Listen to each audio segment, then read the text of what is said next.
मैं बताऊंगी कौन कौन से होते हैं, क्योंकि हम लोगों ने हरूफ तहज्जी की पूरी और उसकी छोटी अशकाल लिखना सीख ली है। आज मैं उनमें से आपको हरूफ तहज्जी में से बताऊंगी हरूफ तहज्जी के जो शरारती हरूफ है वो कौन से हैं और कितने हैं, और मुसब्बतें बताऊंगी वो कितने हैं और कौन कौन से। मुसब्बतें मीन हम जैसे इंग्लिश में हमारे वोवल्स हैं, ऐसे उर्दू में जो उर्दू के मुसब्बतें नहीं, उर्दू के जो वोवल्स होते हैं वो। तो हम लिखना स्टार्ट करते हैं। बिस्मिल्लाहिर्रहमानिर्रहीम। शरारती हरूफ कितने होते हैं? 9। शरारती हरूफ कितने होते हैं? 9।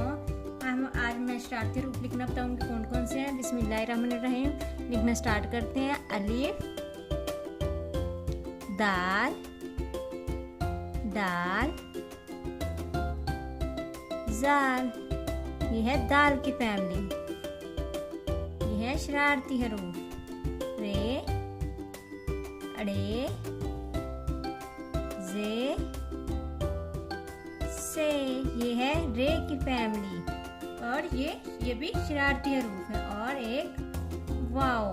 शरारती हरूफ कितने हैं? 9। और कौन कौन से हैं? अलिफ, दाल, डाल, जाल, रे, अड़े, जे, से और वाओ।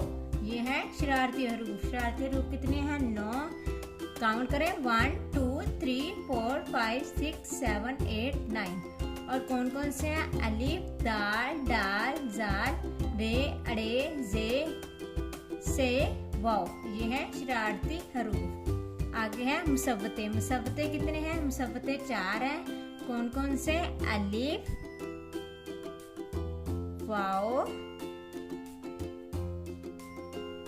छोटी ये और बड़ी ये है मुसब्बतें। मुसब्बतें कितने हैं? हरूफ तहज्जी में कितने मुसब्बतें हैं? हरूफ तहज्जी में 4 मुसब्बतें हैं। कौन कौन से? अलिफ, वाओ, छोटी ये, बड़ी ये। मुसब्बतें किसे कहते हैं? जैसे इंग्लिश में वोवल्स होते हैं, ऐसे उर्दू में उनको मुसब्बतें कहते हैं। उर्दू के वोवल्स उनको मुसब्बतें कहते हैं। अलिफ, वाओ, छोटी ये, बड़ी ये। आज मैंने आप लोगों को शरारती हरूफ और मुसब्बतें लिखने सिखाए बच्चों को। ये कौन कौन से हरूफ तहज्जी में होते हैं। इंशाल्लाह मेरी वीडियो पसंद आई होगी। बच्चों ने सीखा होगा इंशाल्लाह। के बच्चों को कुछ को नहीं पता होगा, वो मेरी वीडियो को सुन उनको पता चल जाएगा इंशाल्लाह। मेरी वीडियो पसंद आई तो लाइक करें और सब्सक्राइब करें। Thank you so much.